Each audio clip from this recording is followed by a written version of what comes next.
I will be talking about the Berlin Crisis from 1958 to 1961. Alright, so we'll be discussing multiple aspects of it, including its background, but we'll also be discussing how the perceptions made by these two great-looking guys in this building, almost resulted in this, and that. But it didn't. But first, let's get some context. So here are protagonists.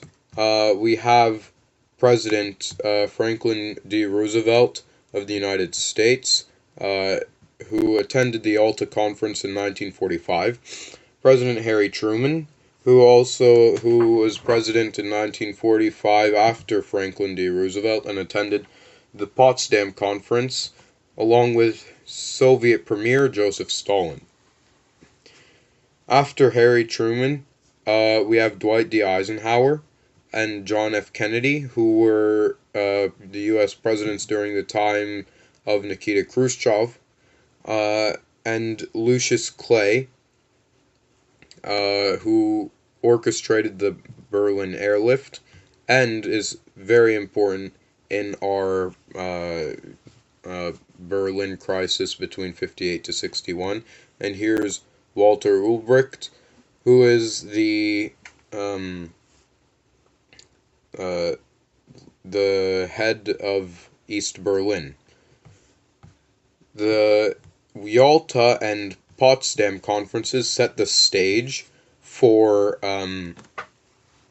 the Berlin crisis, and these three leaders are all the leaders involved with it during our time period. First, we need some context as to, what does the map look like right now? So at the Yalta and Potsdam conferences in 1945, it was agreed that Germany would be split under the four powers, which were the Soviet Union, the USSR, the United States, the US, Great Britain, UK, and France. The division included Berlin, which while in the Soviet zone was divided between the four. So here is the West Germany, and here is East Germany for Soviet control, and here is Berlin. Here is the western part of Berlin, and here is the eastern part of Berlin under the Soviet Union and the other three powers here. So why Berlin specifically? So Berlin is important because it was deep inside the Soviet zone. West Berlin gave the United States an opportunity to put a military installation deep into Soviet territory, which obviously was not very pleasing to the USSR. Number two, the citizens of East Germany, specifically the young and talented, were escaping to West Germany via Berlin because West Germany had more opportunities for them and had the quality of life was simply better there. As just a reference to how much people were escaping, 302,000 East Germans escaped via Berlin between 1960 and June 1961. Why June 1961?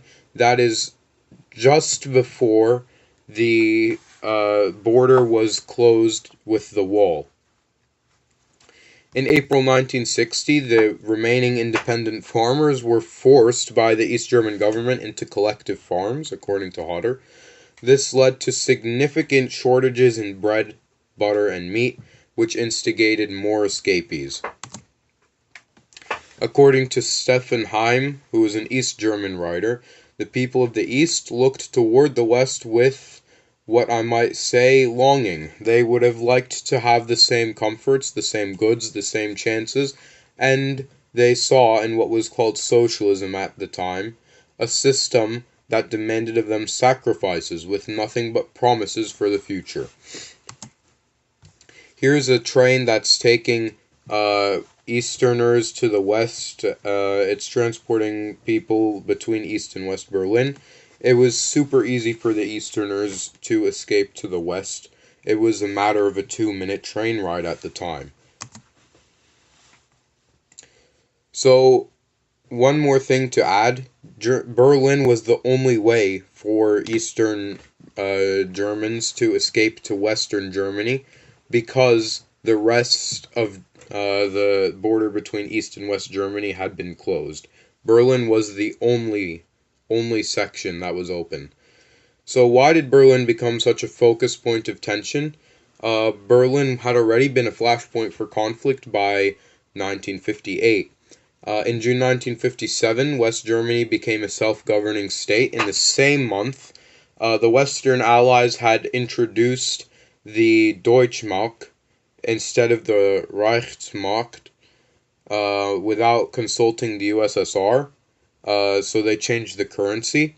In response to that, in June 1948, Joseph Stalin, who had been hoping at that point to get a single neutral German state, initiated the Berlin blockade. So he stopped any ground access to West Berlin militarily. So in order to provide those Germans, in order to provide the West Berliners food, supplies, and resources, General Lucius Clay orchestrated the Berlin Airlift, which transported millions of tons of supplies to the West Berliners. And as you can see, here's an Allied airplane coming in for a landing. And we have the West Berliners watching intently, almost desperately, eagerly awaiting those supplies in the airplane. So the U.S. and USSR under Dwight D. Eisenhower were under positive relations. By 1958, there was a spirit of conversation and negotiation. In 1953, there had been an agreement over Austria and a 1955 Austrian State Treaty, which ends the occupation of Austria. In 1955, there was the Geneva Summit, which had gotten little done, but had established a spirit of dialogue. However, there was some marring to this spirit of dialogue and conversation due to the Suez Crisis. But in 1958, it was existent after when both the US and USSR informally stopped atmospheric nuclear testing. Then in November 1958, Khrushchev issued his 6-month Berlin Ultimatum, which was hoping to really push the West out of West Berlin. So he said that the Western Allies should withdraw from West Berlin and recognize Berlin as a free state. Recognize Berlin as a free city, as in like a city-state, then to recognize the legal existence of the East German state, which the Western powers were adamantly refusing, then to recognize East Germany's right to control Berlin's borders, and then to agree to a peace treaty with Germany, which would recognize the division of Germany and East Germany's post-war frontiers with Poland.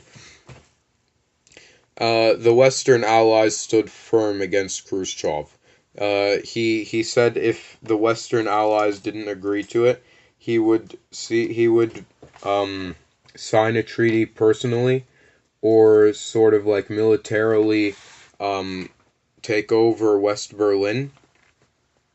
But due to the Western Allies' firmness, Khrushchev was forced to back down. But his pressure pushed the Western Allies to negotiation, and in February 1959, there was the Foreign Ministers' Conference in Geneva to discuss Germany, and there was no agreement except that Berlin would be discussed as a separate issue. But there was conversation. Khrushchev figured the pressure worked and renewed his ultimatum in June 1959. The talks persuaded Khrushchev to shelve his Berlin ultimatum and head west. In 1959, the Eisenhower administration invited Khrushchev to the U.S., to which he accepted. He visited the U.S. in September 1959. As usual, the conference produced few concrete results, but it was effective in fostering positive relations, which became known as the spirit of Camp David.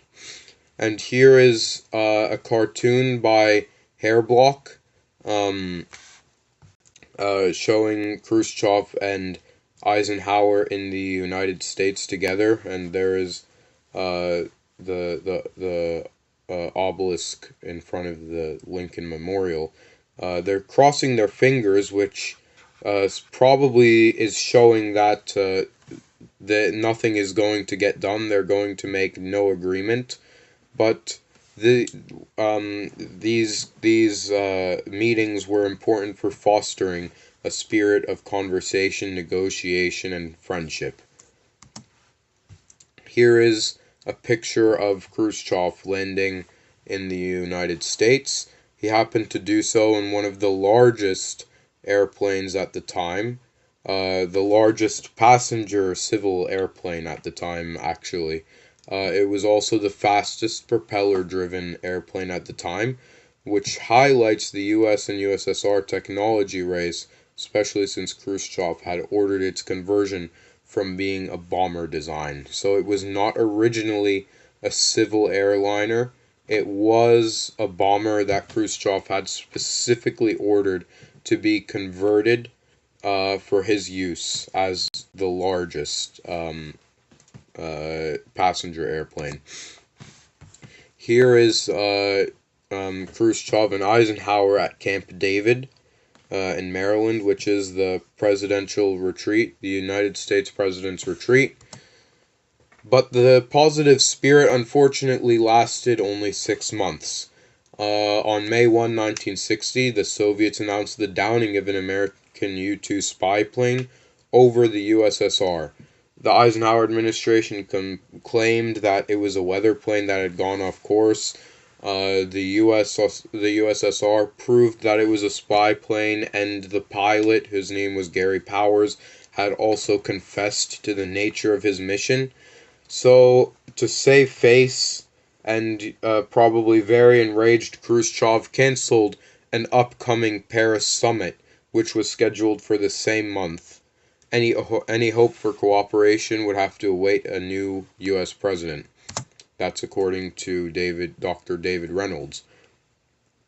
Now, how about Germany? What's happening with Germany at this point? Well, in 1959, East Germany celebrated its 10-year anniversary. Walter Ulbricht boasted of vast economic achievements and of amazing socialist democracy. Government films had portrayed a workers' paradise for workers and peasants, but the reality was chaos and shortages.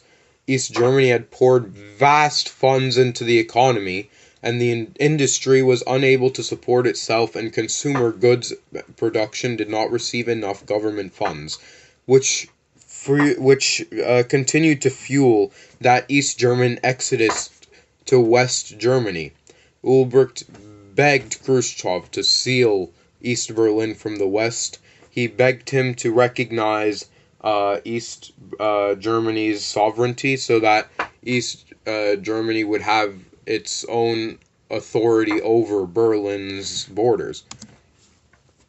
And here is the a picture of a U-2 spy plane. It's designed to fly at 70,000 feet, which is what the U.S. thought was enough for it to escape Soviet anti-aircraft defenses. As we know, it's not. And here is Gary Powers, who was the pilot of the U-2 spy plane that had gotten shot down. Alright, now Khrushchev, Eisenhower is out, and he's replaced by President John F. Kennedy. So Eisenhower's term ends, John F. Kennedy's voted in, and he's inaugurated on the 21st of January 1961. Kennedy desired dialogue with the USSR.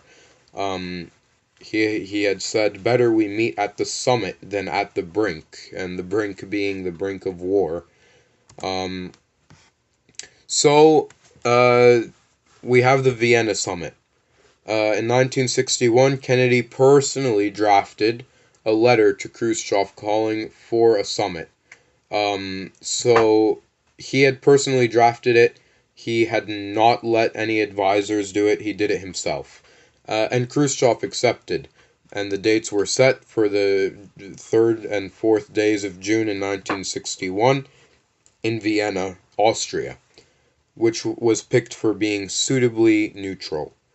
Not capitalist, not leaning towards the United States and not leaning towards the USSR. Both Khrushchev and Kennedy had objectives that they wanted from the Vienna summit, and Kennedy had highlighted a desire to produce a peace treaty banning nuclear testing. This United States desire to end nuclear testing comes from the fact that it was established that the United States had nuclear superiority over the Soviet Union. So the United States wanted to make sure that the Soviet Union would not continue testing their nuclear weapons and trying to get better ones than the United States.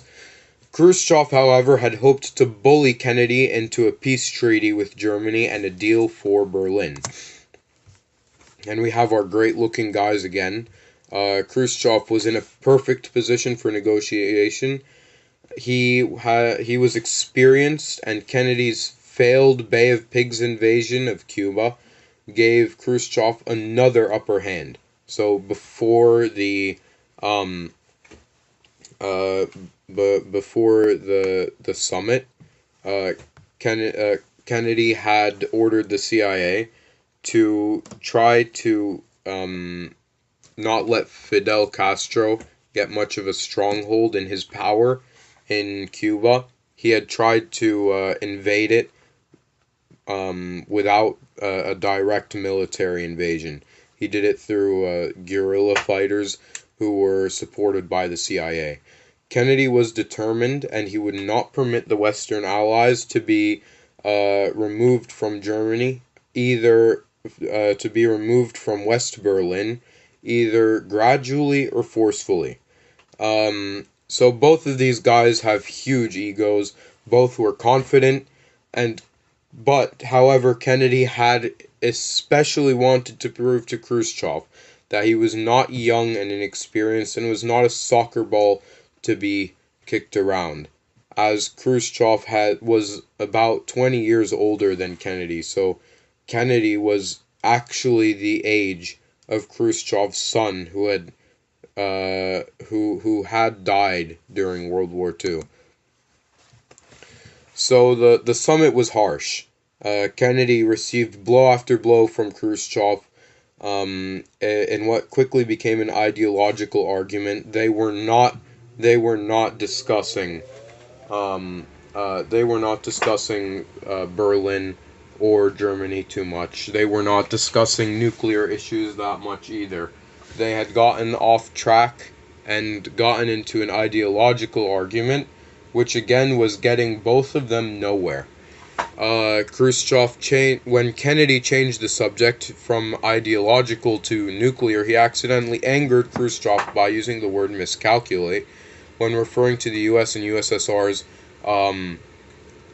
planned actions should a conflict break out in the current nuclear world.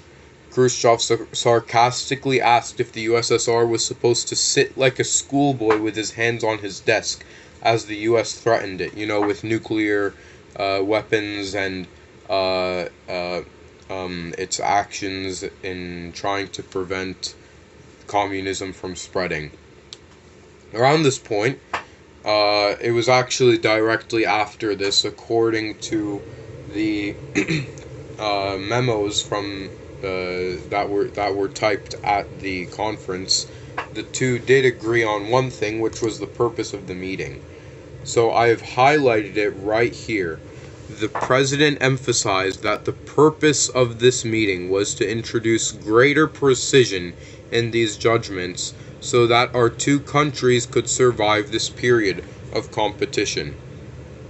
Mr. Khrushchev responded by saying that it was a good idea and that this was what he had called demonstration of patience and understanding. So, according to that, we know that there has been a bit of a shift in the purpose of the meeting. They were not there right now to be discussing nuclear issues or Berlin or Germany. They were there to be judging issues, to get an idea of each other, to be able to judge what the other one would do in that age. So here's a picture from the summit. Khrushchev and Kennedy were sitting next to each other there. So here's the outcome of the Vienna summit. There were no agreements or treaties. Kennedy still looks as young and inexperienced as Khrushchev's son, and both had actually had a lot in common. Khrushchev's son was born in 1917, as was Kennedy. They had both fought in World War II. They were both womanizers. So Kennedy had looked rather immature to Khrushchev. Each party had left claiming the other one wanted war. Khrushchev did not get the treaty he wanted, and so he said he would sign the treaty with East Germany in December 1961. Kennedy's still determined to appear strong. So Khrushchev renews his ultimatum and increases in military spending. Kennedy convenes with his advisors, exploring the options that could be taken in West Berlin. Military action was considered, but quickly dismissed because it would have certainly devolved into a nuclear conflict, which would not have been good for either the U.S. or the USSR. So Kennedy calls on Congress to increase military funding and reactivated those who were in the reserve. In Germany, it was apparent that East Germany was going to have to do something about all those East Germans fleeing to West Germany via Berlin. So we've got Walter Ulbricht is basically saying this. We need to build a wall. Essentially.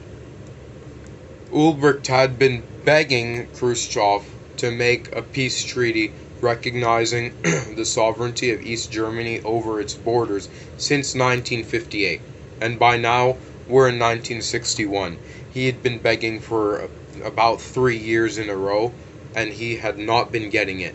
He wanted to seal that border. He wanted to build that wall. He needed to plug this hole, right? This is like East Germany, this is West Berlin. This is the hole that needs to be plugged. So by July to August 1961, the East German border controls were strengthened, and after the failure of the Vienna summit to reach any treaty, Khrushchev permitted Ulbricht to seal that border. Preparations were made in the middle of the night of August 12, 1961. On August 13th, a wire fence was erected. It was met with powerful opposition from the West Berliners, who began demonstrations. West Berlin officials petitioned the Western Allies to stage a protest against the wall, with about no effect. So initially the United States was not aware exactly of what was going on in Berlin. It was almost 2 hours before it was known that this was a total closing of the border. It was both a surprise and a relief, as the U.S. planners were actually preparing for an Eastern an Eastern/Soviet invasion of the West. And Ulbricht and Khrushchev had managed to figure out a solution that would not result in bloodshed without challenging Western rights. So this was both a surprise and a relief. So Kennedy had even said, Kennedy had even said, a wall is a hell of a lot better than a war. So after 3 days from the erection of that fence, a full-scale wall began to be constructed. The West Berlin mayor, whose name was Willy Brandt, sent Kennedy a letter calling for action. The letter expressed a loss of morale in the West, and Kennedy was enraged by this letter. He was the man who had said he would go to the brink of war to defend West Berlin, and here he was being questioned by a mere mayor. It questioned his dedication to West Germany, but he understood that he needed to take action, and Kennedy wanted to emphasize to Khrushchev that he was not messing around. He wanted to emphasize to Khrushchev that he was not going to be kicked around like a soccer ball. So Kennedy sent in a military convoy to West Berlin. So in October 1961, an American politician was going to visit a movie theater in East Berlin and was stopped by East Berlin's guards. The U.S. decided to not let it go. They were going to make a big deal about it. So their General Lucius Clay ordered armed escorts to escort cars through Checkpoint Charlie, which was a checkpoint between East and West Berlin. He had ordered tanks to be positioned at Checkpoint Charlie as well. So Lucius Clay had learned, he had dealt with the Soviets before. He had known that if you wanted to deal with the Soviets, you had to deal with them from a position of strength. So the Soviets responded with tanks as well. So they were facing barrel to barrel. Khrushchev ordered his generals at the borders that any movement by the military should be proportional to the military action, no more and no less than what the Americans had done. And we have here our tank standoff. We have our American tanks here. We have our Soviet tanks here. They're both looking at each other right in the face. Kennedy told Khrushchev via a private link that the U.S. tanks would not be able to reverse before the Soviet ones. It would look bad for the U.S., and Kennedy was not about to look bad. So Kennedy told Khrushchev that he should have his tanks reverse a certain distance first, and then the U.S. would respond, and Khrushchev complied. So this Soviet tank reversed about 5 or 10 meters, and the American tanks responded to 5 to 10 meters reverse. So the US and USSR had both agreed that Berlin was not worth fighting World War III. They were almost there. They had the tanks facing off each other, but Khrushchev and Kennedy were able to remain level-headed. They both did not let their commanders get to them, and they pulled their tanks back. The wall remained and was thickened with defenses. It was designed to be permanent, and just to understand how permanent it is, here's a cross-section of the wall. So this is the western border. The fence had started about here. So moving from the farthest, we have the concrete wall.